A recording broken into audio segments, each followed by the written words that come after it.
أعد ذكر نعمان لنا أن ذكره أعد ذكر نعمان لنا أن ذكره هو المسك ما كررته يتضوع هو المسك ما كررته يتضوع.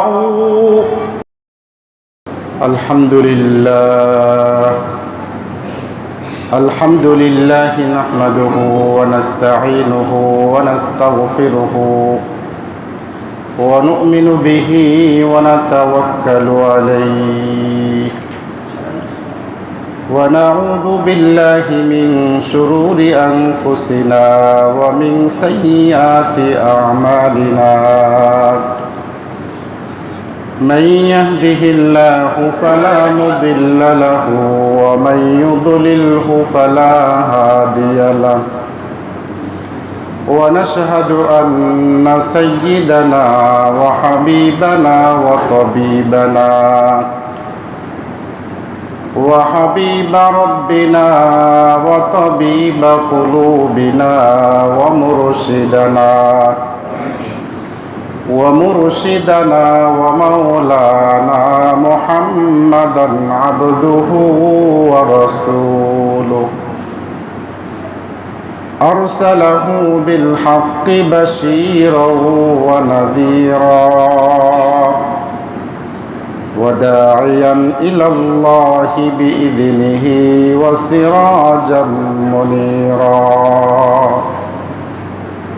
أما بعد فأعوذ بالله من الشيطان الرجيم.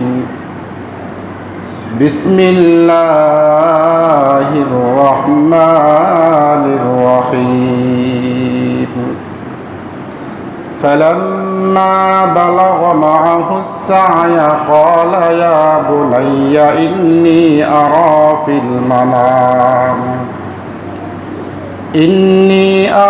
في المنام أني أذبحك فانظر ماذا ترى. قال يا أبت افعل ما تؤمر ستجدني إن شاء الله من الصابرين. وقال تعالى لن ينال الله لحومها ولا دماؤها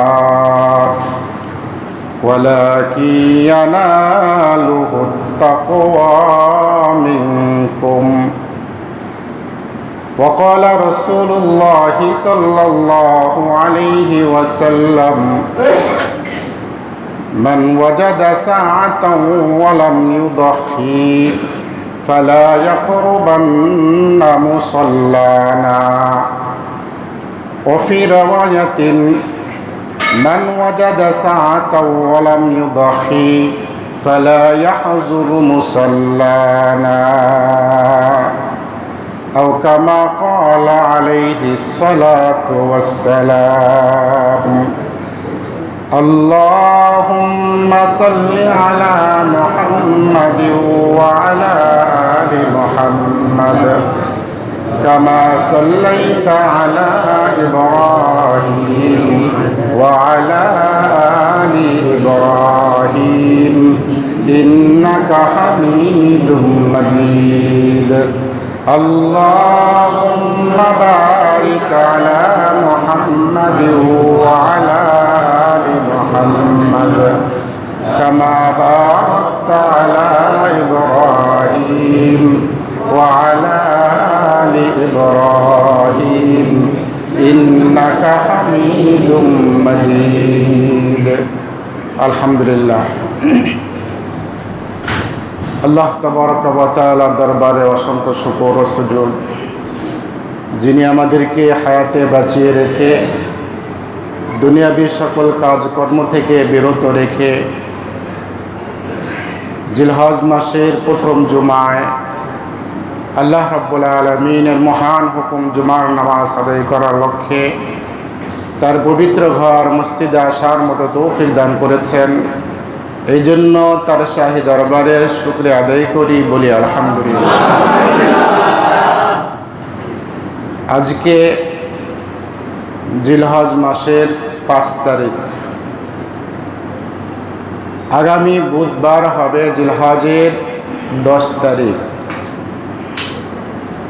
জিলহজের 10 তারিখে আমাদের মুসলিম জাতির পিতা হযরতে ইব্রাহিম আলাইহিসসালামের স্মৃতি বিজড়িত সন্তানকে কুরবানি করতে উদ্যত হওয়ার একটা মর্মান্তিক ঘটনা এই দিনের স্মৃতি হিসেবে আমাদের জন্য রেখে গিয়েছেন। যে দিনটিকে আমরা ঈদুল আযহা বলে চিনি, অনেকেই ঈদকে বকরা ঈদ বলে। তো এই যে ইব্রাহিম আলাইহিসসালাম থেকে যে আমাদের যে একটা স্মৃতিচারণ হিসেবে যে একটা আনুষ্ঠানিকতা, আল্লাহ তাআলার প্রতি, আল্লাহ তাআলার নির্দেশনাবলীর প্রতি আমাদের আন্তরিকতা, মহাব্বত, ভালোবাসা, এটা ইব্রাহিম আলাইহিসসালাম পূর্ণাঙ্গভাবে আল্লাহ তাআলার প্রতি ভালোবাসার নিদর্শন প্রকাশ করেছিলেন। কারণ সমস্ত নবীগণ হইল সমস্ত মানুষের থেকে ঈমানের দিক দিয়ে বেশি শক্তিশালী। কারণ আল্লাহ তাআলা আমাদেরকে দুনিয়াতে সৃষ্টি করেছেন, দুনিয়াটা হলো পরীক্ষা ঘর, পরীক্ষার হল। আমাদের আপনাদের প্রত্যেকেরই কোনো না কোনো সময় পরীক্ষা আছে। এই পরীক্ষা যারা উত্তীর্ণ হতে পারে তারাই কৃতকার্য হয়, আর যারা পরীক্ষা উত্তীর্ণ হতে পারে না তারা ব্যর্থ হয়। তো ইব্রাহিম আলাইহিসসালামকে আল্লাহ তাআলা অনেক কঠিন কঠিন কিছু পরীক্ষা করেছিলেন, যেটা আল্লাহ তাআলা কালামে পাকের মধ্যে বলেছেন, وَإِذِ ابْتَلَى إِبْرَاهِيمَ رَبُّهُ بِكَلِمَاتٍ فَأَتَمَّهُنَّ। আল্লাহ তাআলা বলেন, স্মরণ করো ওই সময়ের কথা যখন আল্লাহ তাআলা হযরতে ইব্রাহিম আলাইহিসসালামকে কয়েকটি কঠিন কঠিন পরীক্ষা করলেন। গত সপ্তাহে আলোচনা হয়েছিল যে ইব্রাহিম আলাইহিসসালামকে বিশাল আকারে অগ্নিকুণ্ডের মধ্যে নিক্ষেপ করা হয়েছিল।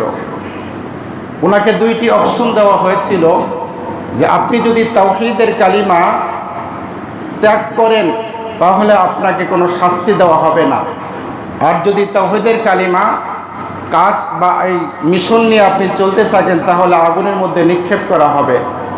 হযরতে ইব্রাহিম আলাইহিসসালাম আগুনের মধ্যে নিক্ষিপ্ত হওয়াটা গ্রহণ করলেন। কেন? এটা ছিল আল্লাহ তাআলার প্রতি ভালোবাসার নিদর্শন। অনেক বছর সাধনা করার পর, দোয়া করার পরে আল্লাহ তাআলা যখন একমাত্র সন্তান হযরতে ইসমাঈল আলাইহিসসালামকে দান করলেন, যখন ইব্রাহিম আলাইহিসসালামের বয়স হয়ে গিয়েছিল, অনেক বার্ধক্যে পৌঁছে গিয়েছিলেন, কোনো কোনো তাফসিরের মধ্যে আছে যে যখন ওনাকে আল্লাহ তাআলা সন্তান দান করলেন তখন ওনার বয়স হয়েছিল 120 বছর, আর কোনো কোনো রাওয়াতে আছে ওনার বয়স হয়ে গিয়েছিল 92 বছর, যে সময় সন্তান হওয়ার সম্ভাবনা থাকে না।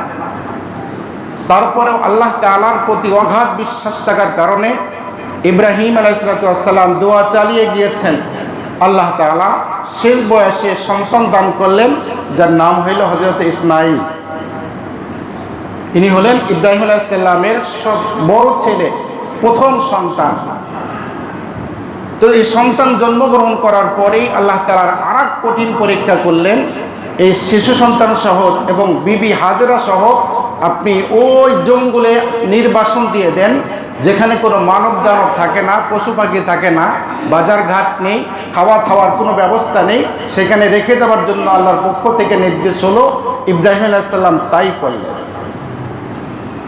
এইভাবে যখনই আল্লাহ তাআলার পক্ষ থেকে যে কোনো সময় কোনো নির্দেশ বা নিদর্শন এসছে, ইব্রাহিম আলাইহিস সালাম পুঙ্খানু এটা পালন করেছে। আল্লাহ তাআলার এত ভালোবাসা ইব্রাহিম আলাইহিস সালামের দিল দেখে আল্লাহ তাআলা হযরত ইব্রাহিম আলাইহিস সালামকে খলিল বানিয়ে নিয়েছেন। খলিল মানে হইল বন্ধু। ইত্তাখাযাল্লাহু ইব্রাহিমা খলিলা, আল্লাহ তাআলা বলেন আমি আমার ইব্রাহিমকে আমি বন্ধু বানাইয়া নিলাম। ফেরেশতারা বলেন ইয়া আল্লাহ, আপনি যে ইব্রাহিমকে নিয়ে যে খলিল খলিল করেন, বন্ধু করেন, তার মধ্যে আপনি কি পেয়েছেন? তাকে আপনি বন্ধু বানাইলেন, বন্ধুত্বের কি আছে, বা তাকে এত ভালোবাসেন, খলিল বানায় নেওয়ার কি আছে তার মধ্যে? আল্লাহ তাআলা ফেরেশতাদেরকে বলেন তোমরা দেখতে চাও, পরীক্ষা করতে চাও, যাও পরীক্ষা করে আসো, দেখো কি আছে তার মধ্যে। ফেরেশতারা আসলো, ইব্রাহিম আলাইহিস সালাম বকরি চড়াইতেছিলেন।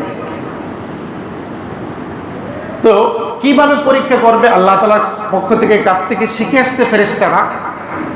শিখে এসে ইব্রাহিম আলাইহিস সালাম যখন বকরি চলাইতেছিলেন জঙ্গলের মধ্যে, মাঠের মধ্যে, তো ফেরেশতা এসে আল্লাহ তাআলা কয়েকটি নাম উল্লেখ করলেন।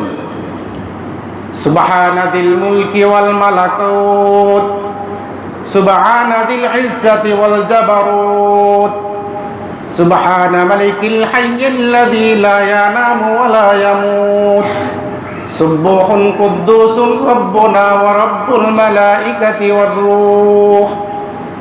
এই আওয়াজটা দিলেন ইব্রাহিম আলাইহিস সালামের কানে। যখন আওয়াজগুলো পৌঁছলো উনি পাগলের মতো হয়ে গেছে, কোথার থেকে আসলো, কে বললো আওয়াজগুলো? ফেরেশতা তো মানুষের আকৃতি, বলে হ্যাঁ আমি বলছি।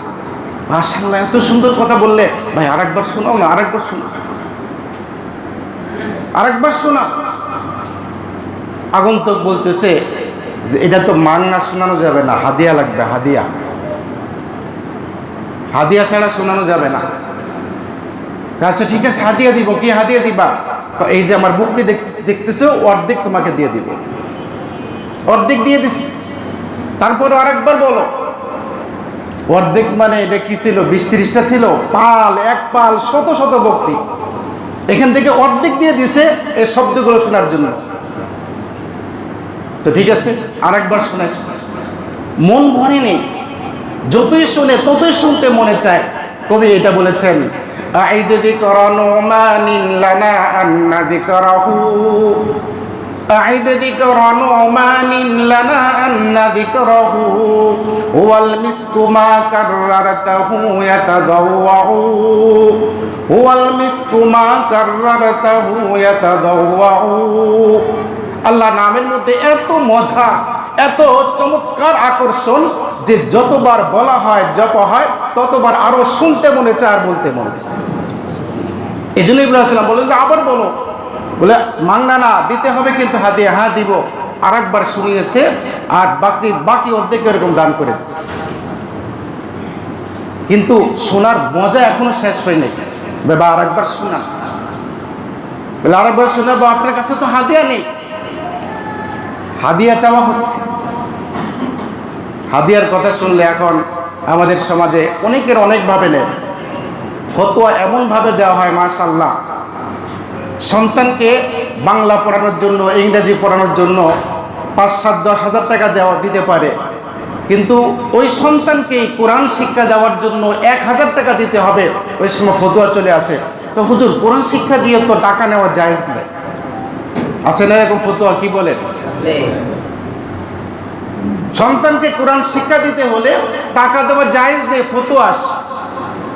অথচ আপনি অন্য অন্য টিউশনি করতে গিয়ে বা করানোর জন্য যে আপনার সন্তানকে পড়াবে 5-10 হাজার টাকা দিয়ে দিচ্ছেন, কোনোরকম মনে হচ্ছে না 1000 টাকা দিয়ে ফজিলাত। অথচ 10,000 টাকা খরচ করতেছেন, ওইটাকে পড়লেন বা না পড়লো, আর শিখাইলেন বা না শিখাইলেন, আল্লাহ কি জবাবদাহি করবে এটার জন্য?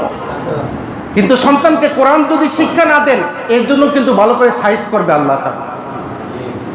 তো যেটাকে জরুরত, যেটা দরকার, প্রয়োজন, আবশ্যক, যেটা এখানে পড়ানোর সময় ফতোয়াবাজি, ওই যে হুজুরকে ঠিক আছে দিল 100-1000 টাকা, এরপরে 2-1 মাস বাকি রাখলো, এই সেই লামসাং, হুজুর আসলো বা না আসলো ওটা গুরুত্ব নেই। অথচ বাংলা টিউশন যে মেন, যে তাকে ঠিকই মাস গেলে 10,000 টাকা গুনে দিচ্ছে। আর ফতোয়াবাজি না, মন মানসিকতা এমন রাখা যাবে না।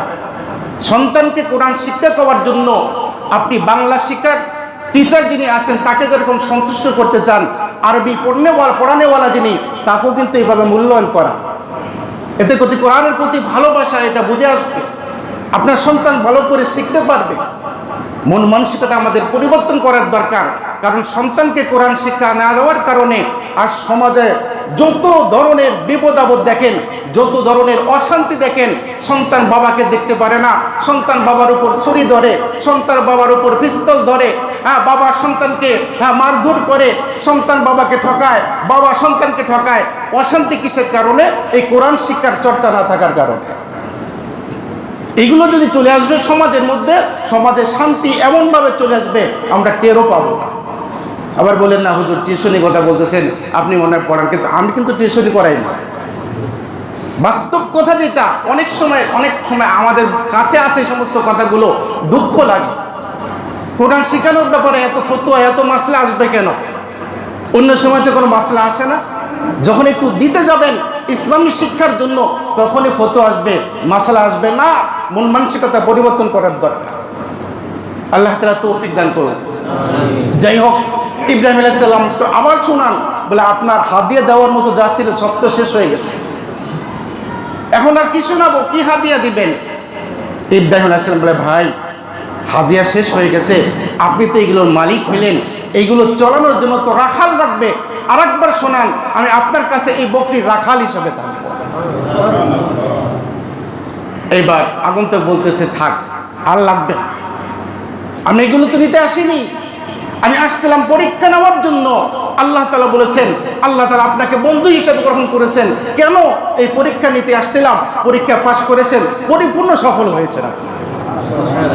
প্রত্যেকটা ক্ষেত্রে ইব্রাহিম আলাইহিস সালাম যখন কোনো পরীক্ষার সম্মুখীন হয়েছেন, উনি পূর্ণাঙ্গভাবে সঠিক অ্যান্সার দিয়ে পরিপূর্ণভাবে উনি সফল হয়েছেন।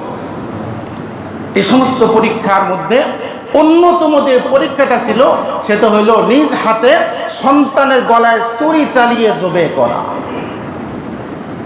এমন একটা পরীক্ষা, যে পরীক্ষা আমি আপনি যদি এই পরীক্ষার সম্মুখীন হতাম, তাহলে সন্তানকে গলায় ছুরি চালানোর আগে আমরা ব্রেন স্ট্রোক করে মারা যেতাম।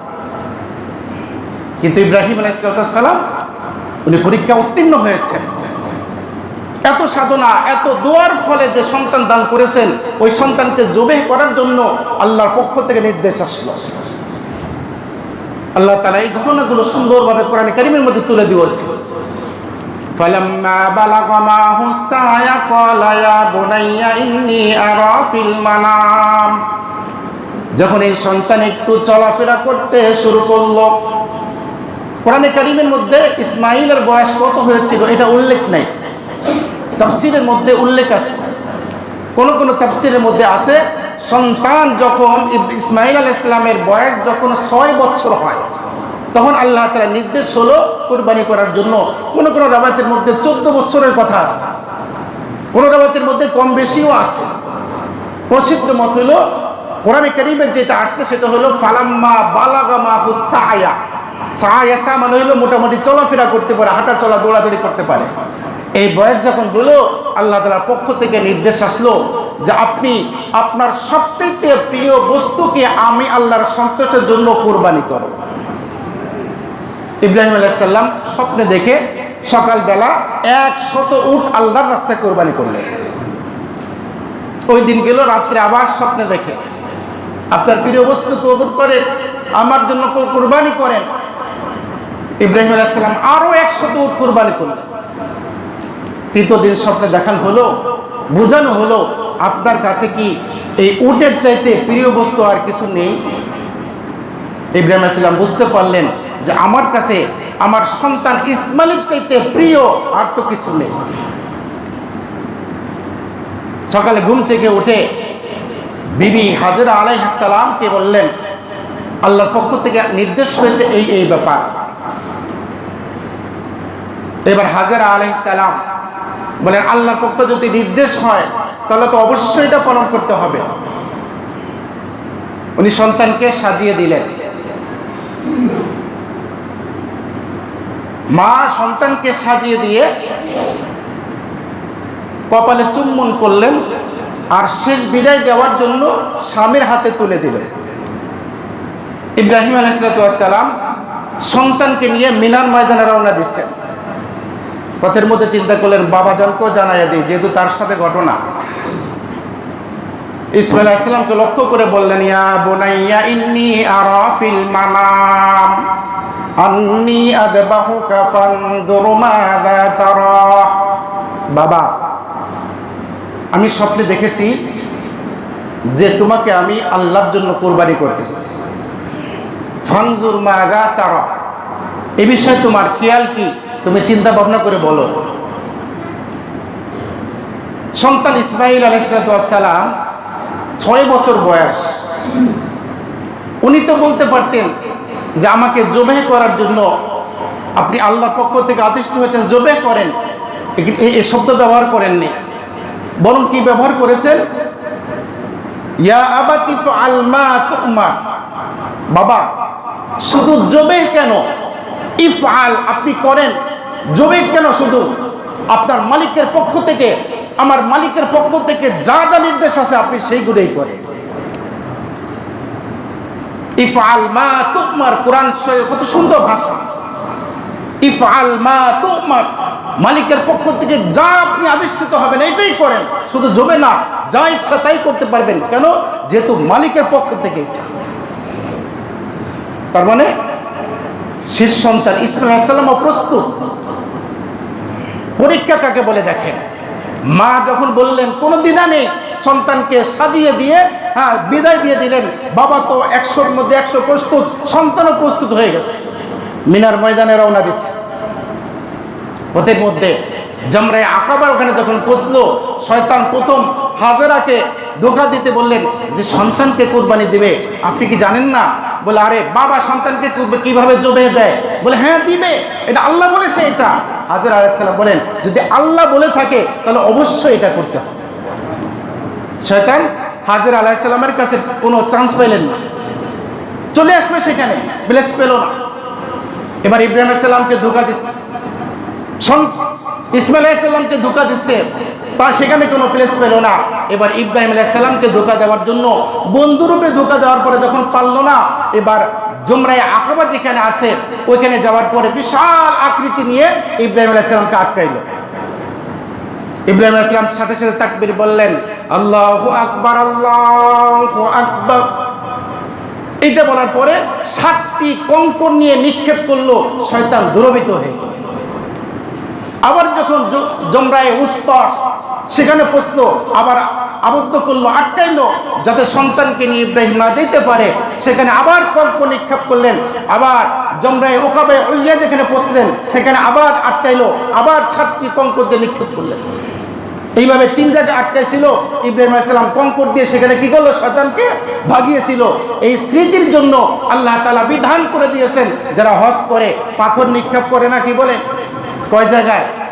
3 জায়গায়। কোন 3 জায়গায়? এটা যেই 3 জায়গায় ইব্রাহিম আলাইহিস সালামকে আটকাইছিল শয়তান, আল্লাহর হুকুম যাতে পালন করতে না পারে, আল্লাহ তাআলা এটাকে বিধান হিসেবে বানিয়ে দিয়েছে। এবার ময়দানে পৌঁছে গেছে। সন্তানকে কি করলো, পথের মধ্যে যাইতেছে, খুব খুশি। ইব্রাহিম আলাইহিস সালাম সন্তানকে জিজ্ঞেস করলে, বাবা এত খুশি কেন তুমি? সন্তান উত্তরে, বাবা খুশি না হওয়ার কি আছে, আমি আপনার কাছে থাকতাম, আপনি আমার বাবা, দুনিয়াতে আসি এই 101 বছর পর 6 মাস পর একটু আসেন, অল্প কিছু আদায় করেন, আদর করেন, মোহাব্বত করেন, মা মাঝে মাঝে কিছু খাওয়ান, কিন্তু আদর তো বেশি ভালোবাসা পাই না। এখন এমন একটা পর্যায়ে আমি পৌঁছেছি, আমাকে যদি আল্লাহর জন্য কুরবানি করা হয় তাহলে আমি আমার মালিকের সাথে মিলিত হয়ে যাব। এই জন্য খুব খুশি। মিনা ময়দানে চলে আসতেন, জবেহ করার জায়গা। এবার সন্তান বাবাকে লক্ষ্য করে কিছু নসিহত করতেছে, কিছু কথা বলতেছে। কথাগুলোর মধ্যে একটাবার কথা ছিল, বাবা আপনি যে আমাকে যে ছুরি দিয়ে জবেহ করবেন, এই ছুরিটা খুব ভালো করে ধার করে নেবেন। 2 নম্বর কথা হলো, আপনি যখন আমাকে জবেহ করবেন তখন আমার হাত পাও ভালো করে শক্ত করে বেঁধে নেবেন, যাতে করে আমি নড়াচড়া না করি আর আপনার কাপড় নষ্ট না হয়ে যায়। আরেকটা কথা, আমাকে যখন আপনি জবেহ করবেন আমাকে উপর করে শোয়াইবেন, কারণ আমি তো আপনার সন্তান, কলিজার টুকরা, চোখের মণি। যখন আপনাকে চিৎ করে যদি আপনি শোয়ান, আর ছুরি চালানোর সময় যখন আমার চোখের সাথে আপনার চোখ মিলে যায়, আমার চোখের উপর আপনার চোখ পড়ে, হয়তো আমার মায়ায় মোহাব্বতের কারণে আল্লাহর হুকুম পালন করতে পারবেন না, জবে করতে পারবেন না, আপনার কষ্ট হবে। আপনি যদি আল্লাহর হুকুম না পালন করতে পারেন তাহলে আল্লাহ তাআলা নারাজ হবে। এই জন্য আমাকে যখন জবে করবেন উপর করে শোয়াবেন, যাতে আপনার চোখের সাথে আমার চোখ না পড়ে আর আপনার কোনো কষ্ট না হয়, এর জন্য উপর করে শোয়াবেন। আর একটা কথা হলো, আমাকে যখন জবে করবেন আমার লাশটা এখানেই দাফন করবেন, আর গায়ের থেকে জামা খুলে বাবার কাছে দিলেন। আপনি আমাকে জবে করে দাফন কাফন করে আমার গায়ের কাপড়টা আম্মার কাছে পৌঁছায় দিবেন, কারণ আমার আম্মা আমাকে যে মোহাব্বত করে, যখন আমার কথা মনে পড়বে আমার স্মৃতিচারণে আমার জামাটা বুকের মধ্যে জড়িয়ে ধরে কষ্টটা বেশি কিছু একটা কমাবে, এটার দ্বারা সান্ত্বনা দিতে পারে, এই জন্য জামাটা আমার আম্মার কাছে পৌঁছে দিতেন। ইব্রাহিম আলাইহিস সালাম এই কথাগুলো শুনলেন, ভালো করে বাঁধলেন এবং জবে করার জন্য পুরোপুরি প্রস্তুত হয়ে গেলেন। আল্লাহ তাআলা বলেন, ফালাম্মা আসলামা ওয়া তাল্লাহু লিল জাবিন। ফালাম্মা আসলামা, যখন ইব্রাহিম আলাইহিস সালাম এবং সন্তান ইসমাইল আলাইহিস সালাম দুজনে পরিপূর্ণভাবে আল্লাহর কাছে আত্মসমর্পণ করলেন। আত্মসমর্পণ মানে হলো আল্লাহ তাআলার নিষেধাজ্ঞা সব কিছু ভালোভাবে পালন করা। আমার আপনার নিজস্ব যে একটা মত আছে, নিজস্ব যত যুক্তি আছে, সব কিছু আল্লাহর জন্য সঁপে দেওয়া। ইব্রাহিম আলাইহিস সালাম এবং সন্তান ইসমাইল আলাইহিস সালাম দুজনে আল্লাহ তাআলার কাছে পরিপূর্ণভাবে আত্মসমর্পণ করলেন। অর্থাৎ সেখানে শোয়ানো হইল জবে করার জন্য ধার করা ছুরি দিয়ে। ইব্রাহিম আলাইহিস সালাম নিজের সন্তানের গলায় ছুরি চালাইতেছে, জোরে জোরে ছুরি চালাইতেছে, কিন্তু যতই ছুরি চালায় মনে হয় যেন ইসমাইল আলাইহিস সালামের কোনো একটা পশমও কাটতেছে না। যতই জোরে ছুরি চালানো হয় পশম কাটে না, জবে হয় না। ইব্রাহিম আলাইহিস সালাম রাগ করে এই ছুরিটাকে ফেলে দিল। যেই ছুরিটা যেই পাথরের উপর পড়ছিল, সাথে সাথে ধারালো ছুরির তীক্ষ্ণতার কারণে পাথরটা দ্বিখণ্ডিত হয়ে গেল। ইব্রাহিম আলাইহিস সালাম রাগ করেছিল কেন কাটে না, আর যখন পাথরটা দ্বিখণ্ডিত হয়ে গেল, সাথে সাথে আল্লাহ তাআলা ছুরির জবান খুলে দিলেন। ছুরি বলতেছে, ও আল্লাহর নবী ইব্রাহিম, ও আল্লাহর খলিল ইব্রাহিম, আপনি ভালো করে শুনে রাখুন যে আল্লাহ আপনাকে আপনার সন্তানকে জবাই করতে বলেছে একবার, আর আমাকে ওই আল্লাহ যাতে করে ইসমাইলকে না কাটি 70 বার হুকুম করেছে। ইব্রাহিম আলাইহিস সালামকে আদেশ করছে কয়বার? একবার। কি করার জন্য? কাটার জন্য। আর ছুরিকে নির্দেশ করেছে 70 বার, খবরদার আমার বন্ধুর ছেলে ইসমাইল, তার জন্য শরীরের একটা পশম যেন না কাটে। ছুরি বলতেছে, ও আল্লাহর নবী, আপনি আল্লাহর একটা হুকুম পালন করার জন্য যেমন ব্যস্ত হয়ে গিয়েছেন, আমি আল্লাহর 70টা হুকুম পালন করার জন্য 70 গুণ বেশি ব্যস্ত। কাটতে তো নিষেধাজ্ঞা হয়েছে, কাটবে না। এই তামাশাগুলো আল্লাহ তাআলা দেখতেছেন নাকি বলেন? আল্লাহ তাআলা তো দেখতেছে। ইব্রাহিম আলাইহিস সালাম সন্তানের গলায় ছুরি চালাচ্ছে, আর আসমানের সমস্ত ফেরেশতারা কান্নাকাটি করতেছে। আল্লাহ তাআলা তামাশা দেখতেছেন। আল্লাহ তাআলা জিবরাইলকে ডাক দেন, ইয়া জিবরাইল। জিবরাইল উত্তর দেয়, লাব্বাইকা রব্বুল জলিল, লাব্বাইক, আমি উপস্থিত আছি আল্লাহ। বলতেছে, তাড়াতাড়ি যাও, আমার বন্ধুর ছেলে, আমার বন্ধুর বিবি, তাদের পরীক্ষা নেওয়ার উদ্দেশ্য ছিল। সন্তান তো জবে করতে আমি বলি না, আমি এটা চাই না, পরীক্ষার কথা ছিল।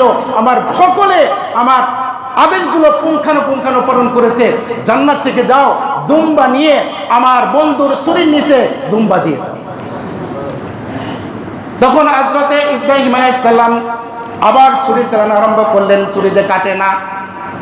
হযরতে জিবরাইল আলাইহিস সালাম দুম্বা নিয়ে দুনিয়াতে আসবে, আর ওই সময় তাকবীর বলল, আল্লাহু আকবার, আল্লাহু আকবার, আওয়াজ যখন শুনলো ইব্রাহিম আলাইহিস সালাম আবার উনি বললেন আল্লাহু আকবার, আল্লাহু আকবার, এটা বলে ছুরি চালাইতেছে।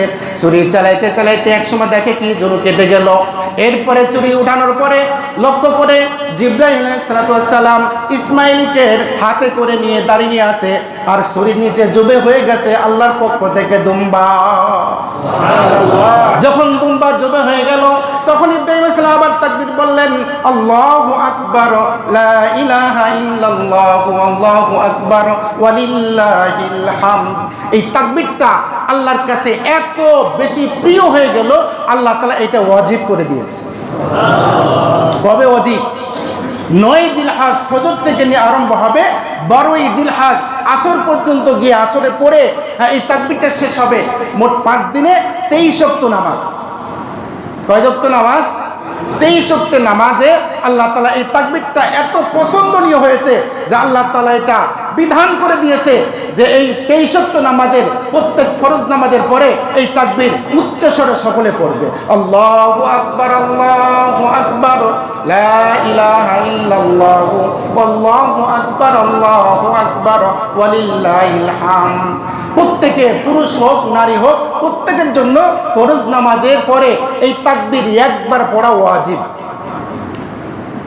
তবে মা বোনেরা আস্তে পড়বেন আর পুরুষেরা জোরে পড়বেন। যখনই ফরজ নামাজ যে পড়ানোর পরে জামাতে পড়লে সালাম ফেরানো হয়ে যাবে, ইমাম সাহেবের মনে যদি নাও থাকে মুসল্লি যারা আছে জোরে শুরু করে দেবে তাকবীরটা আল্লাহু আকবার, আল্লাহু আকবার, লা ইলাহা ইল্লাল্লাহু আল্লাহু আকবার, আল্লাহু আকবার ওয়ালিল্লাহিল হামদ। এটা একবার পড়া এটা ওয়াজিব। কয়েকটা নামাজে 23 ওয়াক্ত। 9 জিলহজ ফজর থেকে শুরু হবে, 12 জিলহজ আসরে শেষ হবে। এই জন্য আমরা এই মাসালাটা মা বোনদেরকেও বলে দিব, নিজেরাও আমল করব, অন্যদেরকে আমল করার জন্য উদ্বুদ্ধ করব।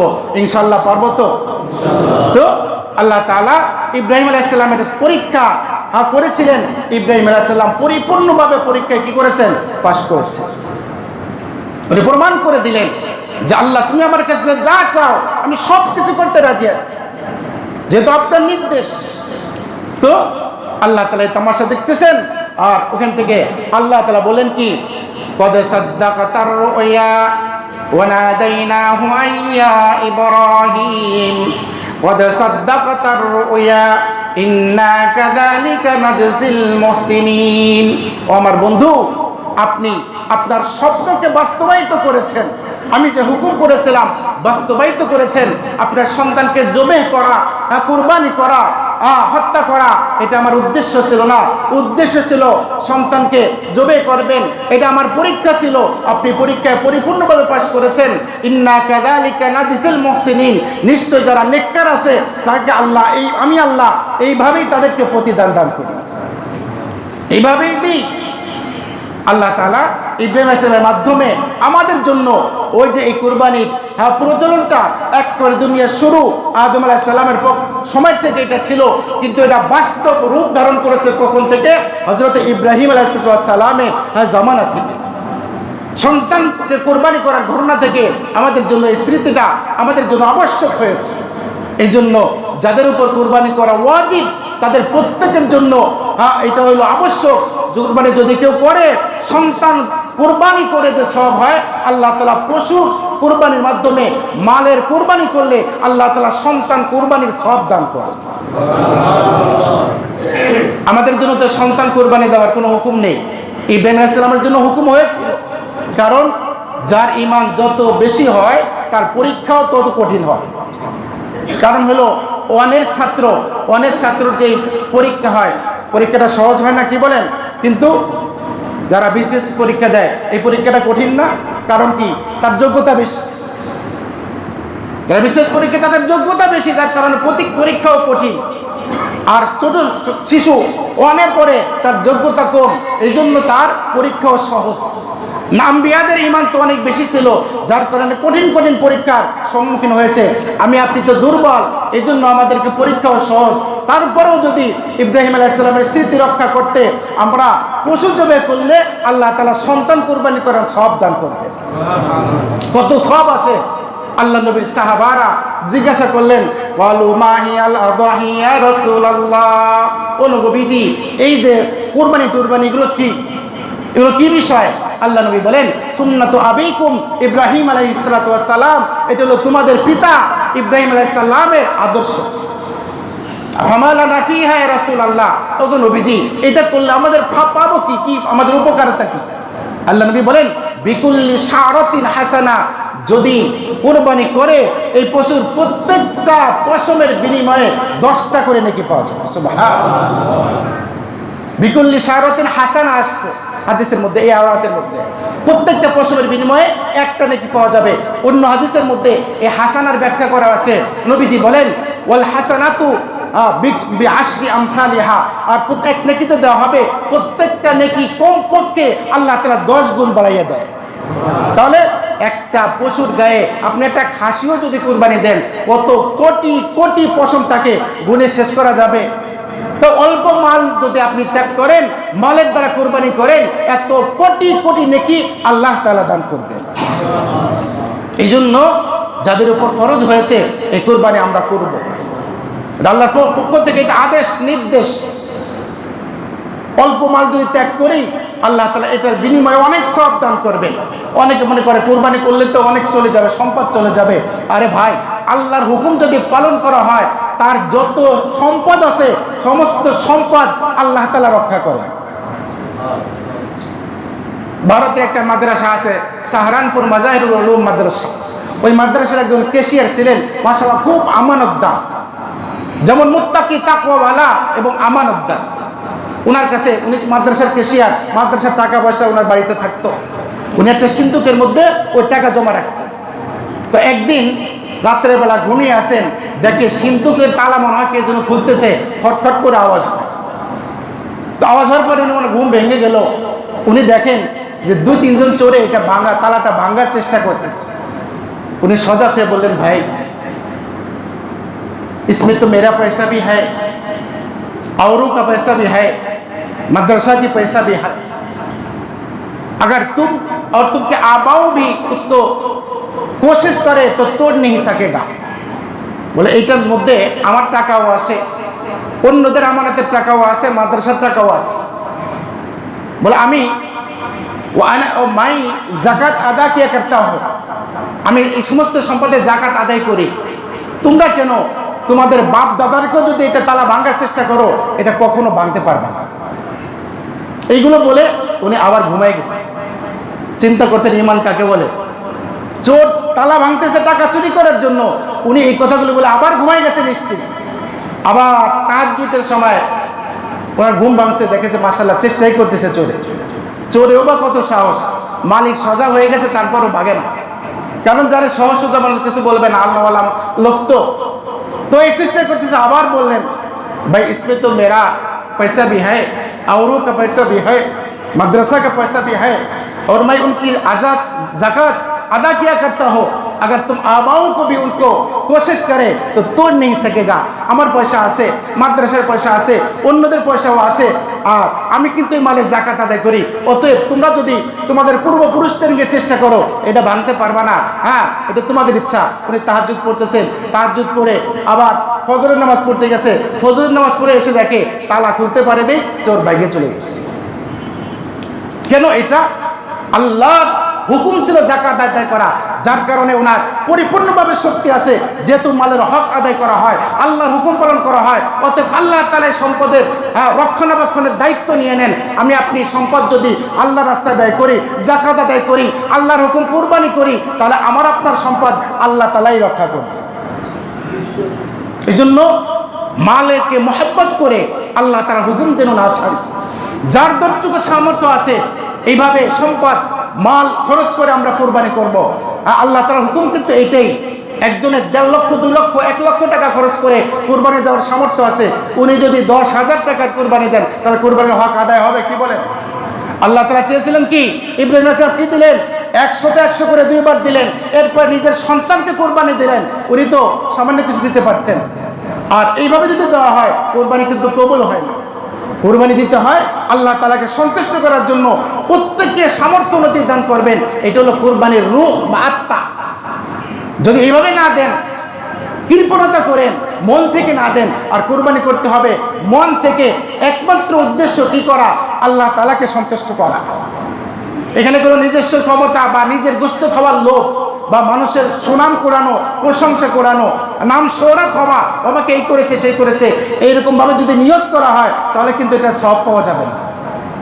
আল্লাহ তাআলা বলেন, লা ইয়ানালুল্লাহা লুহুমুহা ওয়ালা দিমাউহা, তোমরা যে কুরবানি করবা এই কুরবানি পশুর রক্ত গোশত কোনো কিছু আমি আল্লাহর কাছে পৌঁছায় না। ওয়ালাকি ইয়ানালুহু তাকওয়া মিনকুম, আমার কাছে পৌঁছায় তোমাদের তাকওয়া কতটুকু আছে, কতটুকু আমি আল্লাহর ভয় নিয়ে কুরবানি করতেছো, কতটুকু আন্তরিকতা নিয়ে আমাকে ভালোবেসে কুরবানি করতেছো, এই আন্তরিকতাটা আমি আল্লাহর কাছে পৌঁছায়। অতএব কুরবানি করতে হবে মন খুলে, সামর্থ্য অনুযায়ী, যার যতটুকু সামর্থ্য আছে, যার সামর্থ্য বেশি আছে বেশি টাকা খরচ করে কুরবানি করবেন। আর কিপটামি করবেন, ডাক্তারের কাছে লক্ষ লক্ষ টাকা ঢালতে হবে। কিপটামি করা যাবে না। আল্লাহর হুকুম পালন করার জন্য কোনো কিপটামি নেই। সামর্থ্য অনুযায়ী দান করবেন, বাকি সমস্ত সম্পদ আল্লাহ তাআলা রক্ষা করবেন। আল্লাহর হুকুম পালন করবেন না, আর মনে করবেন সব থাকবে না। বিপদ আপদ বিভিন্ন জায়গা থেকে আসবে, টাকা ঠিকই চলে যাবে, আল্লাহর হুকুমে খরচ করলেন না, অন্যদিকে চলে গেল, বেশি লস হবে। এই জন্য সম্পদ যদি সংরক্ষিত থাকতে হয় তাহলে কি করতে হবে? আল্লাহর হুকুম পালন করতে হবে। যাদের সামর্থ্য আছে মোটা অঙ্কের টাকা খরচ করে কোরবানি দিব, তারপর যদি সামর্থ্য না থাকে আল্লাহ তাআলা বলেন, লা ইউকাল্লিফুল্লাহু নাফসান ইল্লা উসাহা, কোনো কিছু আমি আল্লাহ তোমাদের উপর চাপাই দেই না। নিসাবের মালিক আছো, অল্প টাকা আছে, অবস্থা খারাপ, অল্প দিয়ে কমপক্ষে ভাগে হলেও কোরবানি করতে হবে। সর্বোচ্চ কয় ভাগ করা যায়? 7 ভাগে কোরবানি করা যায়। কোন কোন প্রাণীতে ভাগে কোরবানি করা যায়? সেটা হলো গরু, মহিষ, উট। এই প্রাণীগুলোতে ভাগে, অর্থাৎ 7 ভাগ মিলে কোরবানি করা যায়। একটা গরুর মধ্যে, একটা মহিষের মধ্যে, একটা উটের মধ্যে। আবার মনে করেন করোনাকালীন অবস্থা, যা কোরবানির মধ্যে খাসি একটা কিনে 3 জনে কোরবানি দিয়ে দিই, এটা কিন্তু হবে না।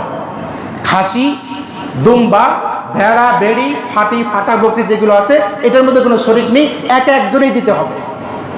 কোরবানির গোশতের হুকুম কি ইনশাআল্লাহ, যেহেতু সময় হয়ে গেছে, সামনে আলোচনা করা হবে। তো আজকের মাসালা এইটাই হলো যে কুরবানি 7 ভাগে পর্যন্ত দেওয়া যায়। একটা ফেতনা চলতেছে বর্তমান, অনেক চাপাবাজি করে মিডিয়ার মধ্যে বলে, নামটা বলে দেই, নাম হলো আব্দুর রাজ্জাক বিন ইউসুফ। মনে করবেন হুজুর নাম এত স্পষ্ট বলতেছেন কেন? এই জন্য বলতেছি, এই লোকটা ভুল ফতোয়া দিয়ে কোরআন হাদিসের অপব্যাখ্যা করে মানুষকে গুমরাহ করতেছে। উনি বলে যে ভাগে কোরবানি দেওয়া এটা জায়েজ নাই, আর একটা ফতোয়া এর আগে দেয় কোরবানি করা নাকি এটা নফল, ইচ্ছা করলে দিতে পারে, না হলে নাই, দিলে সওয়াব আছে, না করলে গুনাহ নাই। অথচ এই লোকটা একটা ভুল ফতোয়া দিচ্ছে। কারণ উলামায়ে কেরাম বলেন কোরআন হাদিস দ্বারা এটা প্রমাণিত কোরবানি করা হলো ওয়াজিব। কোরবানি করা কি ওয়াজিব, উনি বলতেছেন নফল। তার মানে এই লোকটা মানুষকে আল্লাহর হুকুম থেকে দূরে সরার জন্য খুব সূক্ষ্মভাবে পায়তারা চালাচ্ছে। ওর ওয়াজিব হুকুমকে নফল বলতেছে, আর বলতেছে ভাগে কুরবানি করা জায়েজ নাই। কেন? এই বিষয় নাকি হাদিস নাই। এই সহিহ ইবনে মাজাহ, সিয়াসিত তার বিশুদ্ধ কিতাবের একটা অন্যতম কিতাব হলো ইবনে মাজাহ শরীফ। ওই কিতাবের মধ্যে হাদিসে আছে, হযরত জাবের রাদিয়াল্লাহু থেকে বর্ণিত, তিনি বলেন, কুন্না নাহারনা বিল হুদাইবিয়াতি মা রাসূলিল্লাহি সাল্লাল্লাহু আলাইহি সাল্লাম আল বুদনাতা সাবআন সাবআতিন ওয়াল বাকরাতা আন সাবআতিন। হযরত জাবের রাদিয়াল্লাহু তাআলা বলেন, আমরা নবীজি সাল্লাল্লাহু আলাইহি সাল্লামের সাথে হুদাইবিয়াতে গিয়ে কুরবানি করেছিলাম, গরু এবং উট 7 ভাগে কুরবানি করেছিলাম। তো নবীর সাথে যদি সাহাবা একরাম 7 ভাগে কুরবানি দেয়, এটা জায়েজ হয়ে গেল। আব্দুর রাজ্জাক বিন ইউসুফের বক্তব্য অনুযায়ী এটা বলে না জায়েজ, বলে নাউজুবিল্লাহ। এরকম মূর্খ লোকের যদি অনুসরণ করা হয়, ভালো কিছু শিখতে করবেন নাকি গুমরা মূর্খ হবেন? কি বলেন? এই লোকের অনুসরণ করা যাবে? এই লোকটাকে বর্জন করবেন। মিডিয়ার মধ্যে তাদের অনেক কিছু আসবে, দেখবেন। আমরা কথা হইল স্পষ্ট, যেখানে হাদিসের মধ্যে আছে, কোরআনের হুকুম হইল ফাসল্লি লিরাব্বিকা ওয়ানহার, আপনি আপনার প্রতিপালকের নামে নামাজ পড়ুন এবং কুরবানি করুন।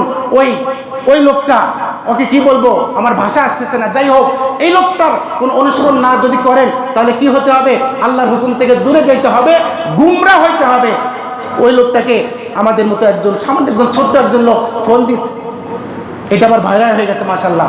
ফোন দিছে, শেখ আপনার সাথে একটা কথা, কি যে আপনি যে বললেন যে কুরবানি এটা ওয়াজিব না, এটা হলো ধনী কোটি কোটি টাকার মালিক, সেও যদি কুরবানি দেয় তাহলে সব পাবে, না দিলে সে গুনাহগার হবে না। এই মাসলাটা কতটুকু আপনার তাহকিক আছে? বলতেছে হ্যাঁ ঠিকই তো আছে। কারণ কি, যুক্তি কি, আপনার দলিল কি? হযরত আবু বকর সিদ্দিক রাদিয়াল্লাহু তাআলা আনহু কখনো কখনো কুরবানি করেননি।